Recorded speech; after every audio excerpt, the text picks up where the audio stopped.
Ipuin kontalaria da, alaxe soil-soilean esan da.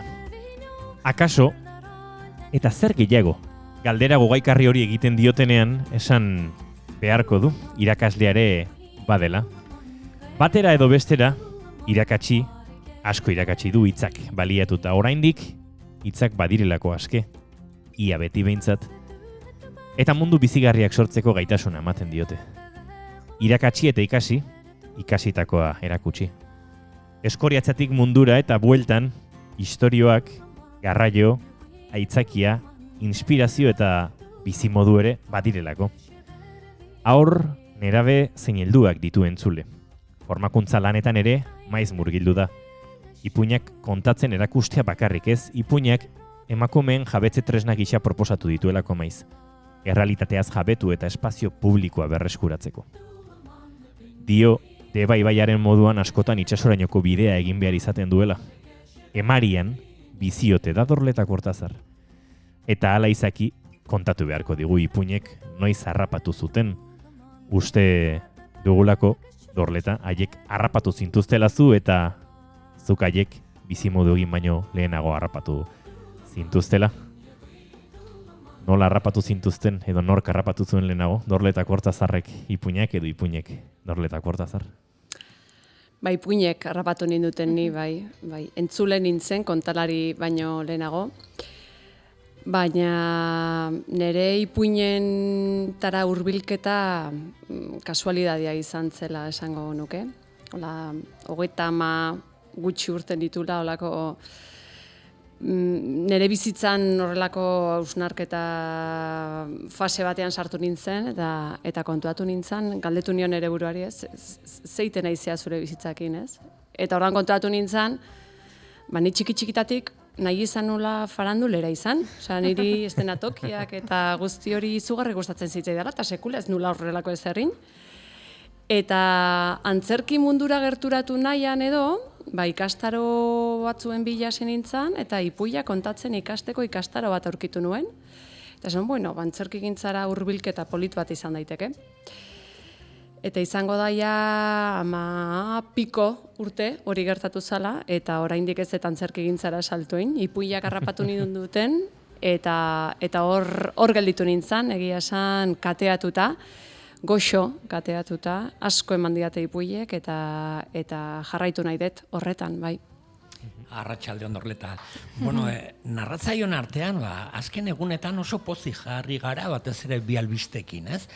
Alde batetik, pasaden astean, zinemaldian, Sin Señas Particulares pelikula mexikarrak irabazi zuen Horizontes Latinos saria, eta protagonista Mercedes Hernández, narratzaile mexikarra da. Nahi zuen entzun pixka bat sariarena? Mentxe daukate prest, baina gure estudioan sartzen ari zen, urrengo gonbidatu ere, batimetu zenan, eta hortxe geratu naiz. Gure Mercedes Hernández, narratzaile mexikarra, Sin Señas Particularesen pelikulan.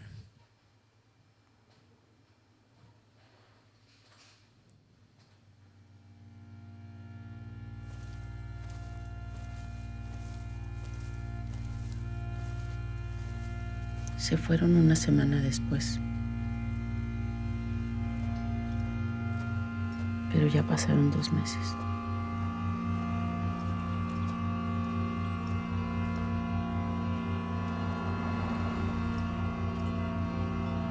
Lo último que supimos es que iban a tomar un camión para ir a la frontera.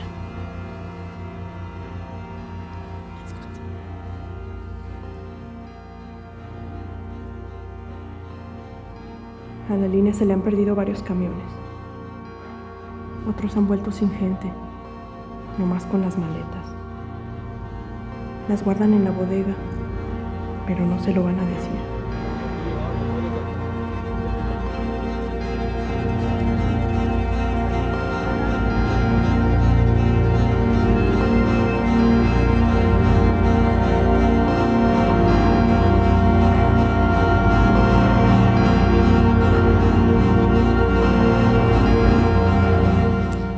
Zegoen Mercedes Hernández gure narratzaile mexikarra, eta beste albistea da Aldo Mendez buruz, kubatarra. Aste honetan, beste narratzaile bat, kubatarra kasu honetan, Aldo Mendez, Ciudad Realeko La Veleta Roja taldearekin nominatuta izan da Grammy Latinoetara.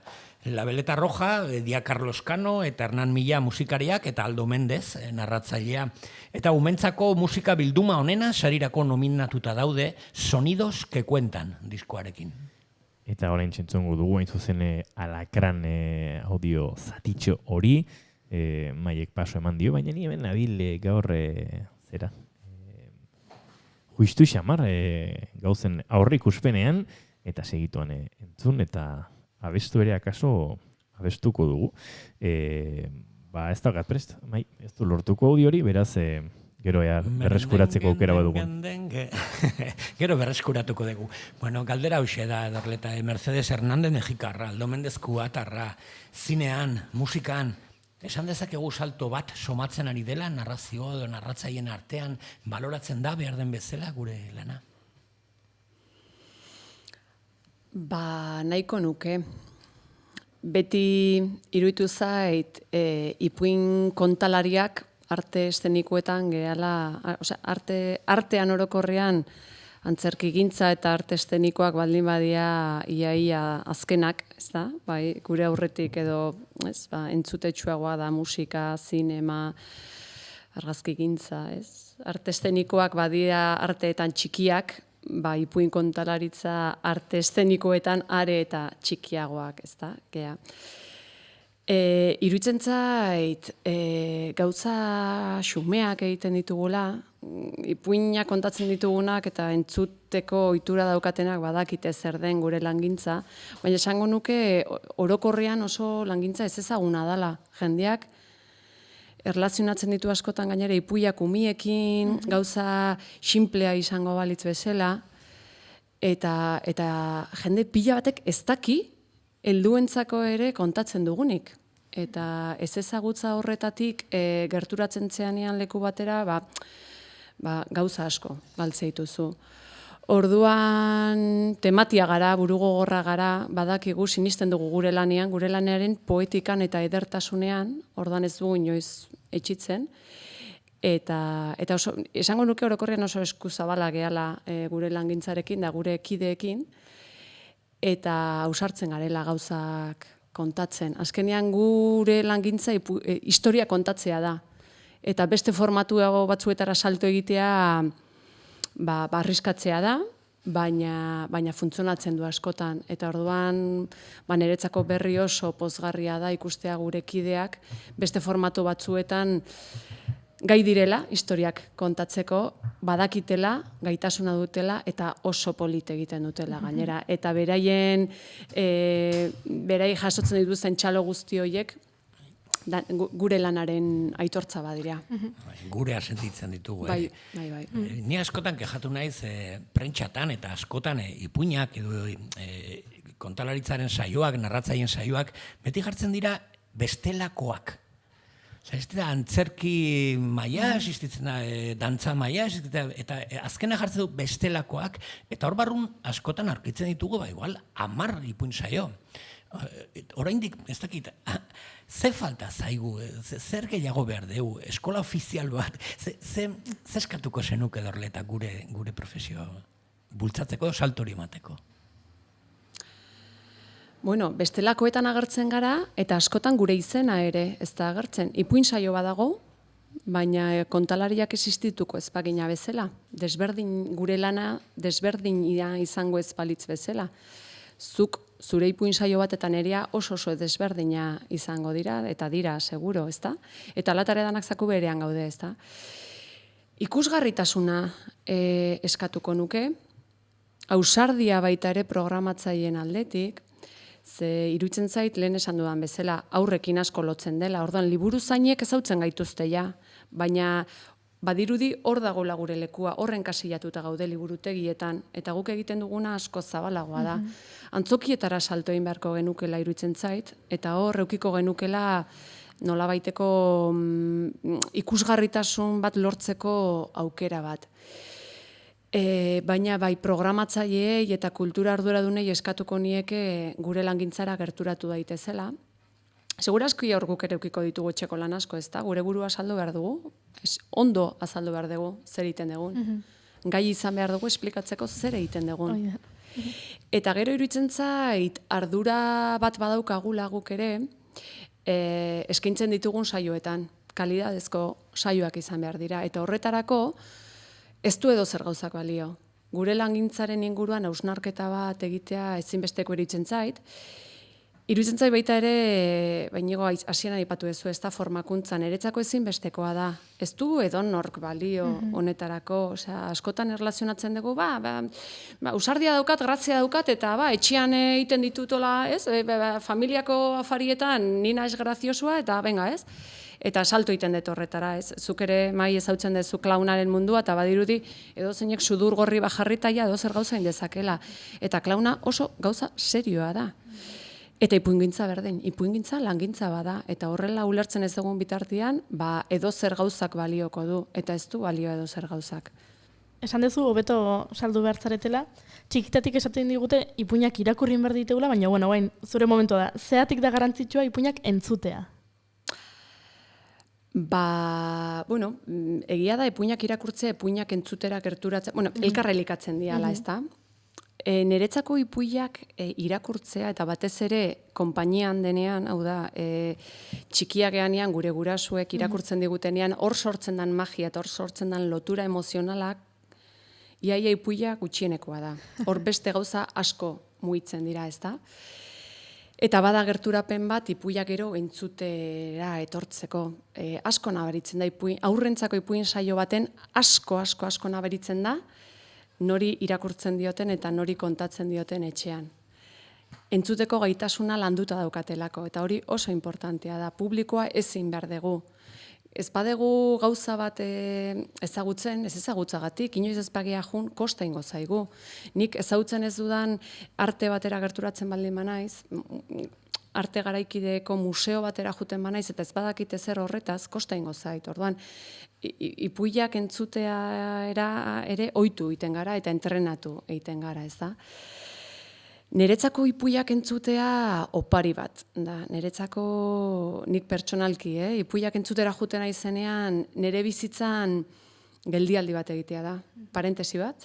Eta hori, behin etorri zen pertsona bat nire ipuin saio bat entzutera, eta esaten zian, ze mindfulness eta ze kristo, osea, hau izan da, hemen eta orain, hau da mundua, atetik kanpora utzi, eta beste mundu batera bidaiatzea, ez da? Eta niretzako hori da ipuiak entzutea da, garai batean tribuan egiten genuen zerbait izan, komunidadeko ekintza bat zan, eta nik horrela ulertzen dut gaur egun ipuin saio bat ere. Niretzako, nik ipuia kontatzera juten aizenean, entzuleari egiten diot gonbite bat, goazen elkarrekin bidaiatzera. Nora, niretzako konfiantzarik eta bada. Ipuiak entzutera datorren norbaitek, kontalariarengan konfiatu egiten du. Eta hitzarmen bat egiten du gurekin, eta esaten digu, pres nao, eraman nazazu bidaian, eta ordu bete barru, ekarri nazazu bueltan, baina ondo. Osea, ia nora eraman behar nauzun, bueltan ekarri nazazu baita ere. Eta niretzako komunidadean egiten den zerbait da, katarsi bat sortzen da, beti ez dugu lortzen, baina helburua behintzat hori da, ez da, gonbite bat, goazen elkarrekin bidaian, nora, ikusiko dugu ze bakoitzak, ipuiak entzuten ditunean, nik kontatzen dut, hasteko nire buruari kontatzen diot. Zerbaitegatik aukeratzen ditut ipui horiek, niretzako esanguratsuak direlako, eta niretzako esanguratsuak baldin badia publikoarentzat ere izan daitezke esanguratsuak. Gero bakoitzak bere bidaia egingo du, zenik historia bat kontatzen edanean, zuri gauza bat piztuko zaizu, eta zure ondoan dagoenari beste bat. Bakoitzak bidai bat egingo du, baina elkarrekin egingo dugu bidai hori, eta bueltan ere elkarrekin etorreko gea. Oso erlazionatuta ikusten du Josuk aipatunearekin, bidaia joatera izan beharrean bidaia etorri, bidaiatzea etorri. Agian ipuinekin asko etortzen gara bidaiatzera, kontzeptu hori mantenduz, Josu permisoarekin. Etortzen zaita bai burua, Aldo Mendezek, gurekin egon zen, dela 6 urte ikastaro bat ematen, ikastaro zoragarri bat. Eta berak zioen, ipuina kontatzen umeei, eta agian azukre gehiegi sartzen ari gara. Ez bakarrik ipuinetan, baizik eta produktu kulturalak umentzako direnean, politikamente korretu, ez dakiz zer, azukre gehiegi sartzen ari gara, eta hori esker gertatzen dena da, lortzen ari gara belaunaldi bat diabetiko emozionalak direla, hainbeste azukre janda. Ados? Ados, bai, eta gure erantzukizuna da bestelako zerbait eskaintzea. Niretzako ipuin saio bat prestatzeak, gure lankide batzuk esaten dute, ez da? Nik ipuia doainik kontatzea ditut, nik obratzen dut aurreko lan guzti horrengatik. Oso importantea da ipuiak aukeratzea, eta ondo aukeratzea, kriterio batekin aukeratzea. Zer gertatzen da, hemen gaur egun zailtasun asko ditugula parean. Hasteko, ipui saioetara oso aur txikiak etortzen dira, eta gero eta txikiagoak. Eta orduan, gure langintza, edo burugogor jartzen gea, eta ondo jartzen ditugu limiteak, eta esaten dugu zein den gure lana, edo aur txikiagoi kontatu nahi badiegu, bestelako baliabide batzuk erabili behar ditugu. Gaur egun, iruditzen zait baita ere, presioa handia dagola, presioa edo exigentzia handia dagola politikoki zuzenak izatearekin. Eta iruditzen zait baita ere, ez ezagutzatik egiten den hausnarketa badala, ezin diegula edo zer gauza umiei kontatu. Eta batez ere edo zer gauza hori zaku hortan sartza dituzte ipuin tradizionalak. Eta iruditzen zait ipuin tradizionalak umeei ez kontatzea dala, mutilazio izugarri bat. Eta gaur egun liburutegi batera liburu denda batera joeten bazea, apaletan aurkitzen ditugu baloreetan, ipuiak ez daki zertarako, eta badaki zertarako, ez? Txupeteak entzeko, eta painalak entzeko, eta anai arrebatxo bat jaioko da etxean, eta gai hori lantzeko gure umiekin zer, eta emozioen liburuak, eta ez daki zer, eta edulkoratuak, ez dute historiari kontatzen. Kontatzen dute beste zerbait, liburu horiek, eta ez dut esaten ez direnik erabilgarriak. Baina ipuin tradizional on bat eta ondo landuta dagoen ipuin tradizional bat dagoen lekuan kendu beste gainontzeko guztia. Osea, zeloen inguruan hitz egiteko Mari Errauskin baina ipuin ederragorik ez dago. Eta Mari Errauskini jarri diogu mito hori, ez da, maitasun romantikoa kontatzen duela, printzeak salbatzen duela, eta niretzako hori ez du kontatzen Mari Errauskinek. Mari Errauskinek kontatzen du ze gaiztuak diren aizpaordeak, eta ze maltzurrak diren, eta noraino iritsi daitezken, kristalezko zapata, etzena kristalezkoa, por cierto, originalean, sartzeko gai izan ziala beraien hankatako behatzak mozteko, printzearekin ezkondu nahi zutelako, ez? Eta noraino iritsi daiteken inbidia eta zelosia hori, ez da? Jeloskortasun hori. Hori kontatzen du Mari Errauskinek, eta ez jun liburu dendara erostera emozionarioen hiztegia, ez Mari Errauskin daukagu horretarako. Gauz asko dauzkagu gaur, Dorleta Kortazarrekin aipatzeko eta lantzeko, eta egia da, hainbeste esparrutan arituta lehen aurreratu dugun bezala, asko dagoela aipatzeko.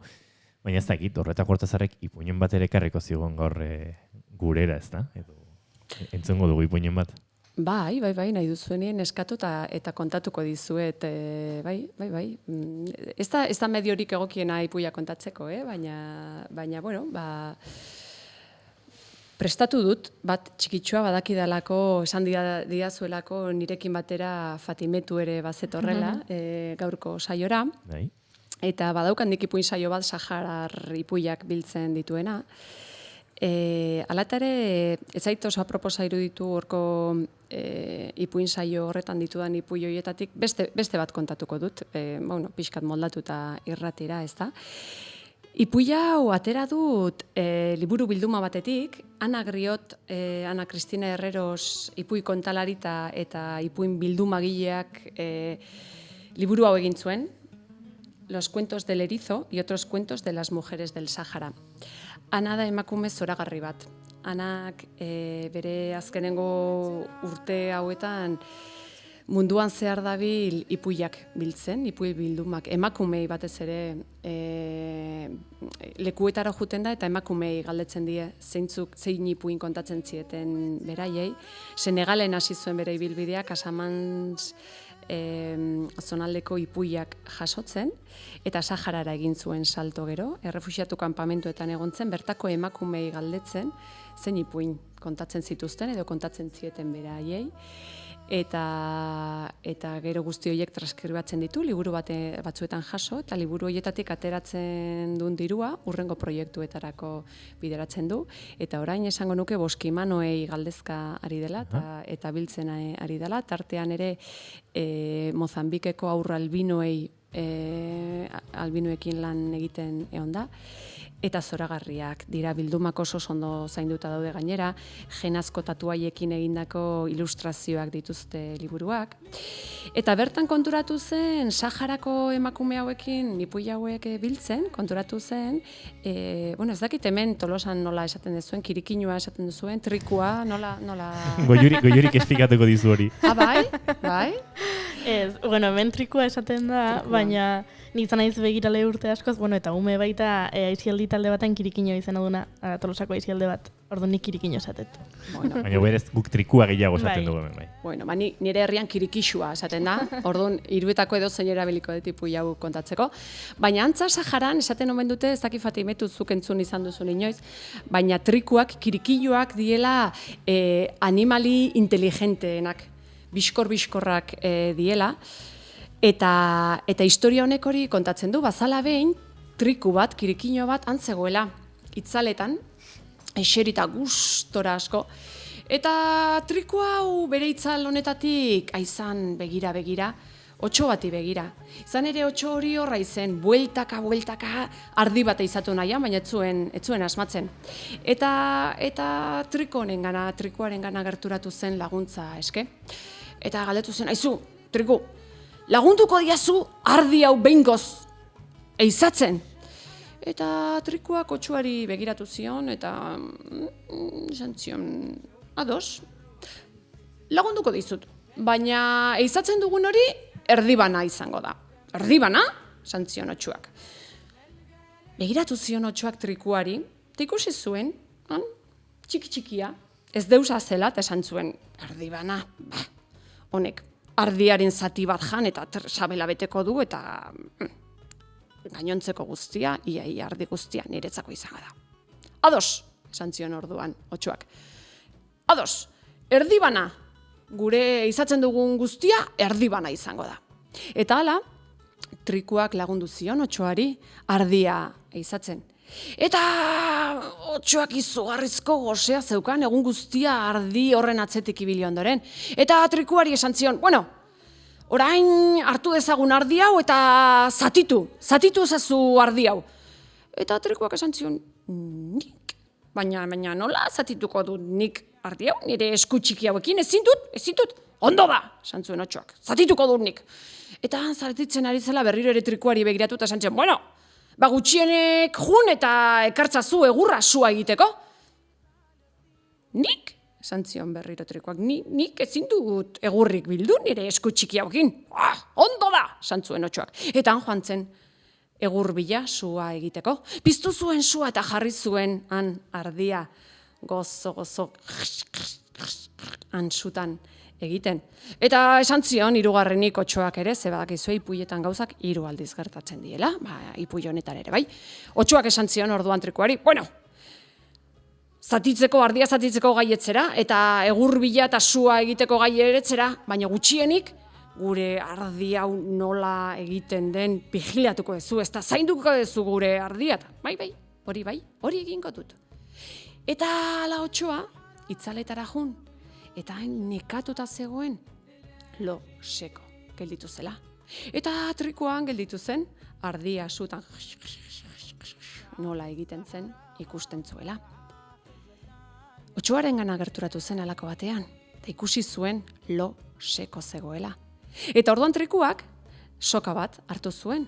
Eta jarri zion 8ari horrela diadema bat izango balitz bezala. Eta sokaren punta banatan, 2 kakahuete potolo jarri zizkion. Eta han, justu ikusi zuenean, ardia sutan, ja, jateko puntuan zegoela. Gure kirikinu hau, otsoaren gana gerturatu, eta oio egin zion, ez natu laguna, badator hartzaina eta gure bila. Eta otsoak hori entzun zuenean, zegoen lekutik altxa eta korri hasi zen. Eta aurrera zijoala begiratu zuen, giratu zuen burua bapatean, ikusteko oia hartzaina atzetik zetorren, eta zintzilik zeukan kakaueteak, buruan eman zion. Eta pentsatu zuen hartzaina zela, berari harriak botatzen ari zela. Eta korri jarraitu zuen, begiratu zuen beste alderan, mugitu zuen lepoa, da kakauetiak beste kakauetiak eman zion. Eta otsoak pentsaturik ardia zela, hartzaina bere atzetik zijoala, harriak bota eta bota, aurrera jarraitu zuen bere bidean. Eta angel ditu zen, gure kirikinua, ardia jateko prest. Erdia ez, osoa beretzat izan zen. Eta besteak beste honegatik, esaten dute sahararrek, trikua dela animalirik eta bizkorrena.